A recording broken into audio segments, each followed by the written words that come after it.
सिलीगुड़ी में हाइड्रेंट बंद कर अवैध निर्माण का आरोप लगाते हुए स्थानीय लोगों ने विरोध जताया, जिसके बाद पुलिस मौके पर पहुंची और कार्य को रुकवा दिया।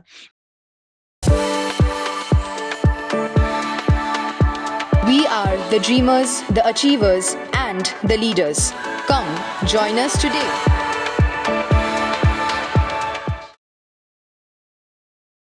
मिली जानकारी के अनुसार सिलीगुड़ी इस्कॉन मंदिर रोड पाइपलाइन इलाके में 16 फीट हाइड्रेंट के ऊपर ड्रेन छोटा कर निर्माण करने का आरोप एक बहुमंजिला प्रोमोटर के खिलाफ उठा है। इससे पहले भी प्रोमोटर ने हाइड्रेंट पर ह्यूम पाइप लगाकर स्लैब बनाने का प्रयास किया था। इसके बाद स्थानीय निवासियों ने विरोध किया तो एसडीडी और नगर निगम ने अवैध निर्माण को ध्वस्त कर दिया। कुछ दिन बाद उस नाले पर फिर से अवैध निर्माण शुरू हो गया, जिसके बाद निवासियों ने पुलिस का दरवाजा खटखटाया। खबर मिलने के बाद गुरुवार को अशीगढ़ चौकी की पुलिस मौके पर पहुंची और सभी दस्तावेजों की जांच करने के बाद पुलिस ने फिलहाल कार्य को रोकने का आदेश दिया है। वहीं प्रोमोटर ने कहा कि पूरी अनुमति के साथ काम शुरू किया गया है, लेकिन स्थानीय निवासी काम रुकवा रहे हैं। ये ड्रेन बनाने, कलवर्ट बनाने का हमारे पास ऑफिशियली एनओसी है इरिगेशन डिपार्टमेंट और जिला परिषद से। तो लोगों ने, किसी ने अननोन लोगों ने विदाउट एनी इन्फॉर्मेशन कुछ कंप्लेंट रेज किया है कि बिना परमिशन कैनाल बन रहा है।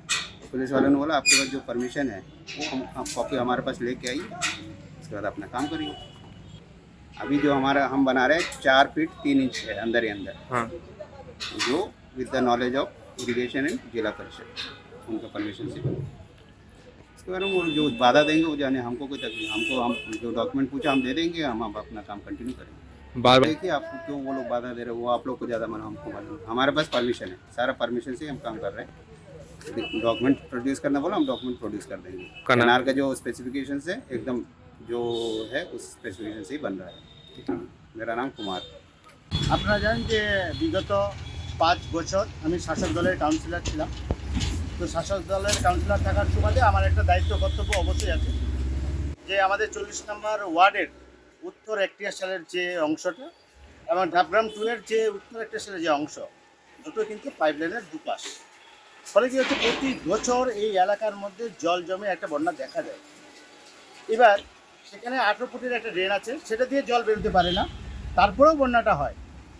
এখানে এক বিল্ডার আছে যিনি বিগত 2 বছর ধরে একই চেষ্টা করে যাচ্ছে, সে 18 ফুটের ড্রেনটাকে 2 ফুটে বানানোর চেষ্টা করছে।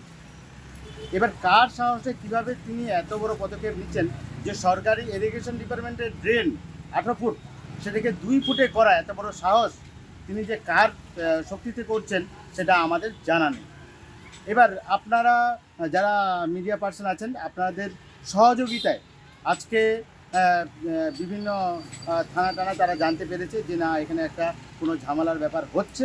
তো যেহেতু আশিগড় থানা আজকে এসেছে, আমরা এলাকাবাসী হিসেবে আশিগড় থানার যিনি ওসি পাপ্পু সিং মহাশয়কে আমরা ধন্যবাদ জানাই যে তিনি একটা সাহসী পদক্ষেপ নিয়েছেন, যে আসার পরে তিনি কাজটা বন্ধ করে দিয়েছেন। কিন্তু তারপরেও একটা জিজ্ঞাসা চিহ্ন থেকে যায় যে এর আগে জেলা পরিষদের সদস্য তিনি কাজ বন্ধ করে দিয়ে গেলেন, সেই কাজ 15 দিন পর আবার নতুনভাবে খুলে গেল। তারপরে উত্তর এক্টিয়াশালের পঞ্চায়েত, দক্ষিণ এক্টিয়াশালের পঞ্চায়েত, পাশে আমি ছিলাম, তার সঙ্গে ছিল ঢাবগ্রাম 2 এর প্রধান। আমরা সেটাকে বন্ধ করি কাজটাকে 1টার সময়, ওই দিনে বিকাল 4টার সময় আবার কাজ শুরু হয়ে যায়। রাতের বেলায় এই কাজগুলো উনি সম্পন্ন করেন। আজকে যদি আশিগড় থানা না আসতো তাহলে আজকের মধ্যে তার যে কালভার্টের যে ছাদ সেটা কমপ্লিট হয়ে যেত। তো এইভাবে করে পাবলিকের অসুবিধা করে ইনি জোর খাটিয়ে কেন এই 18 ফুটের ড্রেনকে 2 ফুটে পরিণত করার চেষ্টা করছেন, এই কারণ কিন্তু অজানা।